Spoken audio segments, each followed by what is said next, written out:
পুরুষ নয়, একজন স্ত্রী পারে সংসারের ব্যয় কমিয়ে আয় বাড়াতে।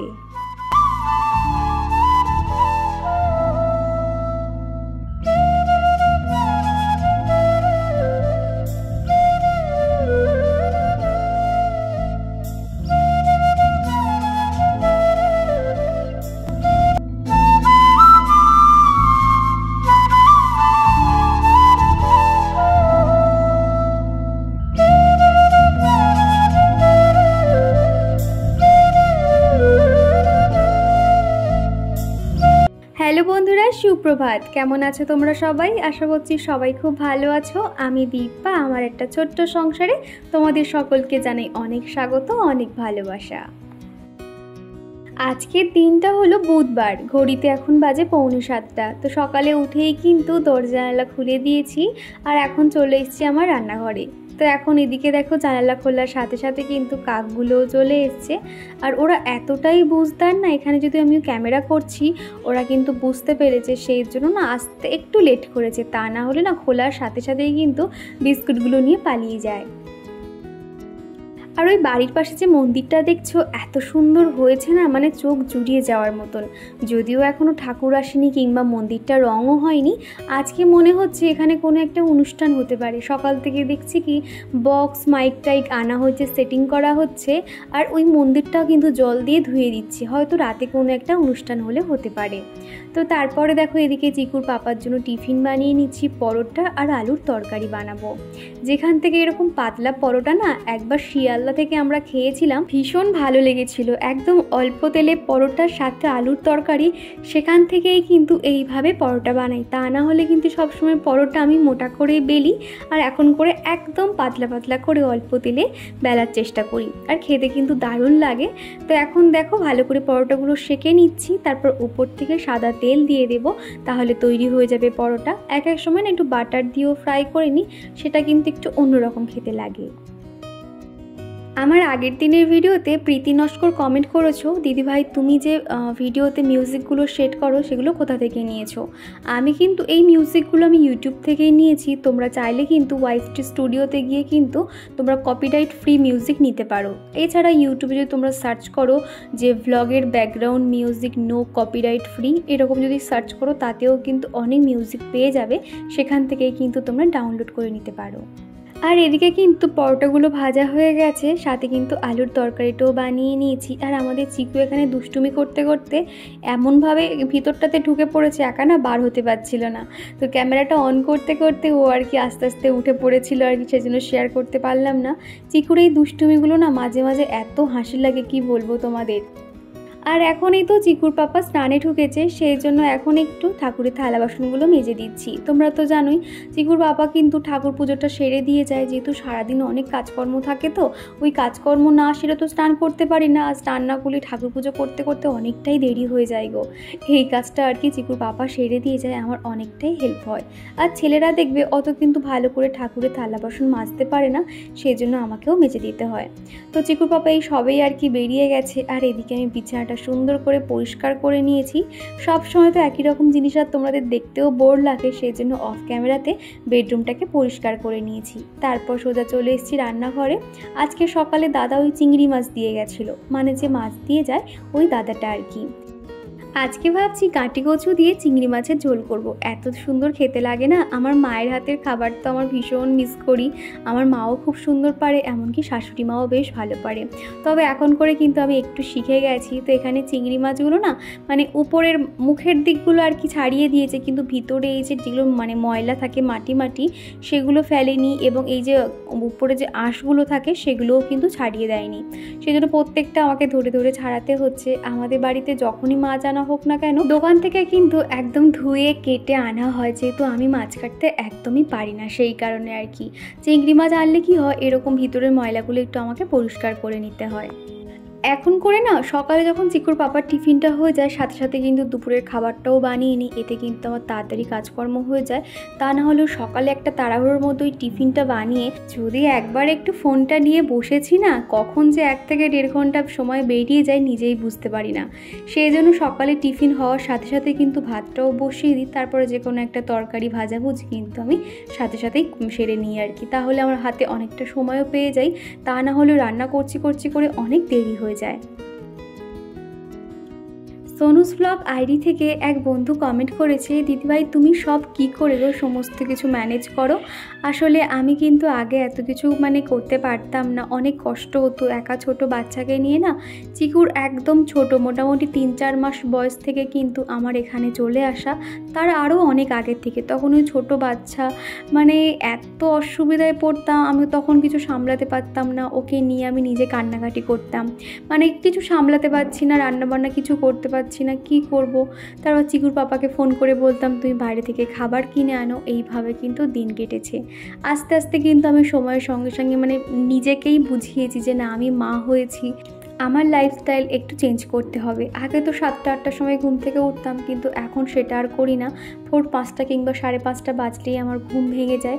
তারপর থেকেই কিন্তু কাজকর্ম করে নিই। বাচ্চারা যখনই ঘুমোবে সেই সময়টা কিন্তু মায়েদেরও ঘুমালে চলবে না, সেই সময়টা কিন্তু মায়েদের কাজগুলো সেরে নিতে হবে। সেরকম করতে করতে কিন্তু আমি একটা সময় এখন আর কোনো সমস্যা হয় না, ওই ছোট বাচ্চাকে নিয়েও কিন্তু সমস্ত কাজকর্ম আমি করতে পারি।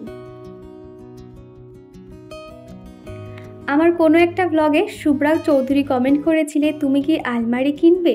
হ্যাঁ, তুমি একদম সঠিক বলেছো, আমি একটা আলমারি কিংবা ওয়ার্ড্রপ এরকম কিছু একটা কিনবো ভেবেছিলাম। তবে এখন যেহেতু ভাড়া বাড়িতে রয়েছি আর কয়েকদিন পরেই যেহেতু বাড়ি চেঞ্জ করব, সেই জন্য এখন আর কিনছি না। জানি না কোন বাড়িটা আমাদের জন্য অপেক্ষা করছে, সেখানে গিয়ে বা সেখানকার ঘরের প্ল্যানিং কেমন হবে বা কিছু, সেই অনুযায়ী তো আমাকে জিনিসটা কিনতে হবে। সেই জন্য ভাবলাম যে এখন আর কিনবো না, দুর্গাপুজোটা কেটে যাক, আগে সেখানে আমরা শিফটিং হয়ে যাই, তারপরে অবস্থা বুঝে ব্যবস্থা আর কি। এর মধ্যে অনেকগুলো বাড়ি দেখা হয়েছে, তবে প্রচুর ডিমান্ড, এত টাকা বলছে, আমাদের মতন ফ্যামিলি তো সেগুলো তো সম্ভব নয়। এছাড়া আরও কয়েকটা দেখা হচ্ছে, জানি না কোনটা আমাদের জন্য আছে আর কি। আসলে দেখবে ভগবান কিন্তু আমাদের জন্য সমস্ত কিছু ঠিক করে রাখে, তাই না, যে কোনটা আমাদের হলে ভালো হয়, কোনটা না হলে ভালো হয়, এই আর কি। তো এদিকে দেখো ভাতের ফ্যানটা সমস্তটাই কিন্তু ঝরে গেছে, আর এখন এই যে ভাতগুলো একটু এক জায়গায় রেখে দিচ্ছি, তা না হলে না শক্ত হয়ে থাকে। এইভাবে একটু সুন্দরভাবে গুছিয়ে দিলে ভাতটা দেখতেও ভালো লাগে, আর চালগুলোও নষ্ট হয় না, কেমন শক্ত হয়ে যায় না, সেই কারণে আর কি। তো এই যে মোটামুটি আমার রান্না শেষ হয়ে গেছে, এখনও কিন্তু আমার কয়েকটা কাজ বাকি রয়েছে রান্নাঘরে। তো ওদিকে কিন্তু আমি অফ ক্যামেরাতে মুগের ডালটাও করে নিয়েছি, এদিকে আমার তরকারিটাও হয়ে গেছে, ভাতটাও গুছিয়ে রাখলাম। অনেকক্ষণ পরেই আর কি তোমাদের সামনে এসে কথা বলছি, রান্নাবান্না প্রায় হয়ে এসছে। আর কয়েকদিন ধরে তো দেখছো তোমাদেরকে তো আমি ফ্রিজ একদমই দেখাচ্ছি না, তার কারণ না ফ্রিজের লাইটটা কি হয়েছে দেখছি একদম পুরো অন্ধকার। রাত্রিবেলা হলে ফ্রিজ তো দেখাই যায় না, এত অন্ধকার জানো।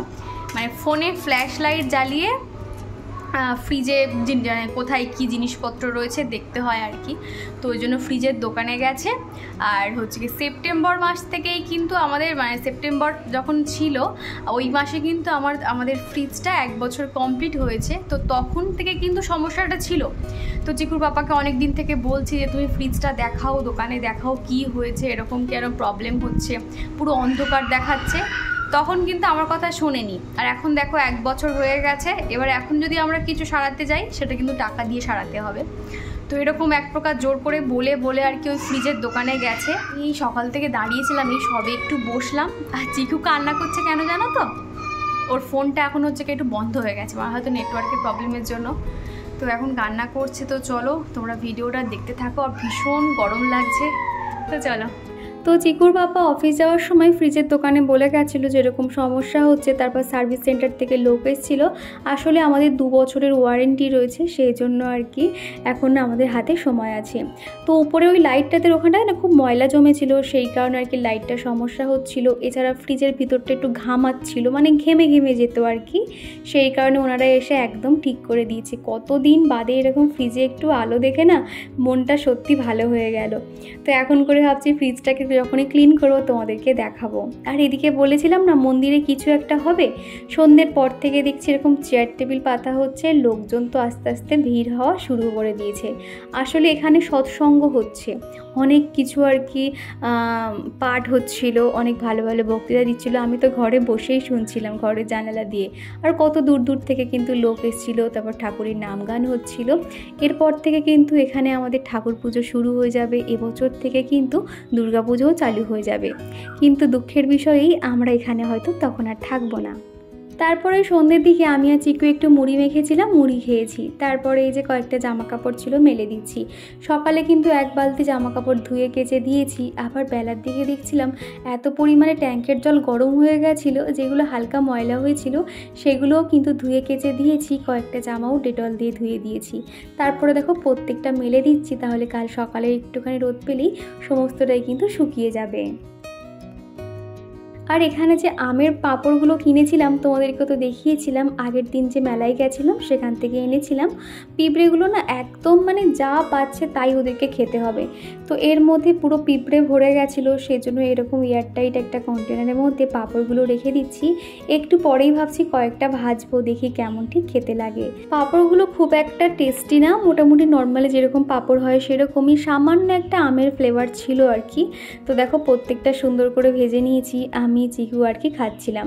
তারপরে 8টা নাগাদ চিকুর পাপাও চলে এসেছিলো, এখন ওকে একটু গ্লুকন্ডি জল করে দিলাম। আজকে এত পরিমাণে গরম পড়েছে না, বেচারা এসেই বললো কি আগে একটু গ্লুকন্ডি জল করে দাও। সেই জন্য দেখো একটু ফ্রিজ থেকে ঠান্ডা জল আর একটু নর্মাল জল মিশিয়ে একটু গ্লুকন্ডি জলটা ওকে দিয়ে আসবো। মাসের শুরুতে মাইনে যখন হাতে পেয়ে যাই তখন সংসারের খরচের জন্য এক মাসে সংসারে ঠিক কী কী খরচ হবে এইভাবে একটা নোট করে নিই, এবং সেটার হিসেব করার পরে যে টাকাটা হয় সেটাও কিন্তু আলাদা করে সংসার খরচের জন্য রেখে দিই। বাজার খরচ থেকে শুরু করে বাচ্চার জিনিসপত্র, এমনকি ঘর ভাড়া যাবতীয় সমস্তটাই কিন্তু যা যা খরচ হবে ওই টাকাটা কিন্তু রাখা হয়। কখন কোনটা প্রয়োজন হয় ওই টাকা থেকেই নেওয়া হয়, এবং মাস শেষে দেখা যায় যদি ওই টাকাটা থেকে অপচয় না করা হয় তাহলে কিন্তু কিছু টাকা অন্তত সঞ্চয় করা যায়, আর তা না হলে কিন্তু একদম টাইটাই সমস্ত কিছু টাকা কিন্তু শেষ হয়ে যায়। তো সেই জন্য না এরকম একটা আমি নিয়মটা মেনে চলি। এই নিয়মটা আমরা প্রায় 2 বছর ধরে চলছি আর কি। এরকম একটা নোট করে নিয়ে এতে কিন্তু আমাদের অনেকটাই সুবিধা হয়েছে। এর আগে দেখা যেত মাইনে পেলে কি হয় একদম সমস্ত কিছু এক মাসের মতো নিয়ে নিতাম, আর তখন কিন্তু সেই জিনিসগুলো নষ্ট হতো, কিংবা সেই একই রকম জিনিস খেতে ভালো লাগতো না। ওই যে ফ্রিজে মাছ রাখার পর না বেশি দিন তো খেতে ভালো লাগতো না, সেই কারণে কিন্তু এখন ওইভাবে আনি না, অনেক কিছুই কিন্তু নষ্ট হয়ে যেত। এখন এরকম করি, একটা লিস্ট করে নিই, এবং সেই লিস্ট থেকেই কিন্তু আমরা অল্প অল্প করে সপ্তাহের বাজার আমরা তুলে আনি। এতে অনেকটাই সুবিধা হয়। এক সপ্তাহের জন্য মাছ, এক সপ্তাহের জন্য ডিম আনা হয়। মাঝে মধ্যে দেখা যায় হয়তো কোনো উপোস থাকলো, কোনো বারবত থাকলো, তখন হয়তো মাছ খাওয়া হলো না, সেই টাকাটা হয়তো একটু বেঁচে গেল। এইভাবে অল্প অল্প করে কিন্তু টাকা আমরা সঞ্চয় করতে পারি। আমার কোনো এক বন্ধু জানতে চেয়েছিলে আমার প্রতি মাসে বাজেট কত। আমার কিন্তু মান্থলি বাজারে কত বাজেট যায় সেটা আমার আগের ভিডিওতে দেখিয়েছিলাম, সেই বাজেটটাও তো রয়েছে। সাথে কিন্তু আজকে যেটা লিস্টটা দেখালাম এটাও কিন্তু প্রত্যেক মাসে আমাদের খরচ হয়। আর এক্সট্রা খরচ আমরা 3000 টাকা রেখে দিই। মাঝে মধ্যে হয়তো ডাক্তারের খরচ বলো বা কোথাও ঘুরতে যাওয়া ছোটোখাটো, সেই টাকাটা থেকেই কিন্তু আমরা খরচ করে থাকি। এইভাবে একটা লিস্ট বানিয়ে নিই, তাহলে দেখেছি আমাদের একটা হিসেব থাকে যে পার্টিকুলার এই মাসে ঠিক কত টাকা খরচ হয়েছে। তো তোমাদেরকে একটা কথা বলবো, তোমরাও কিন্তু প্রত্যেক মাসে এইভাবে একটা বাজেট করে নিও, আশা করছি তোমাদের অনেক হেল্প হবে। এছাড়া যদি তোমরা কেউ কিছু জানতে চাও আমাকে অবশ্যই কমেন্ট করো, আমি রিপ্লাই দেব। তো যাই হোক, তোমাদের সাথে অনেক কথা বলে ফেলেছি।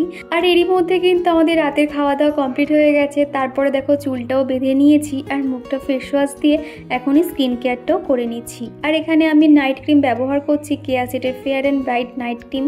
ভীষণ সফট, স্কিনটা এত সুন্দর সফট লাগে না। যে বন্ধুরা, ঘড়িতে এখন বেজে গেছে 11:15। দেখলেই তো আমি স্কিন কেয়ারও করে নিয়েছি। তো আজকের মতন কাজকর্ম শেষ। তো ভিডিওটা আমি এখানেই শেষ করছি। আর আমাদের ওদিকে চিকু এত কান্না করছে, আসলে ওর খুব ঘুম পেয়েছে, ঘুম পাড়াতে হবে। তো চলো, আজকের ভিডিওটা কেমন লাগলো অবশ্যই কমেন্ট করে জানিও। ভিডিওটা কোথাও ভালো লেগে থাকলে একটা লাইক করে দিও। তো চলো, আবার দেখা হচ্ছে নেক্সট ভিডিওতে।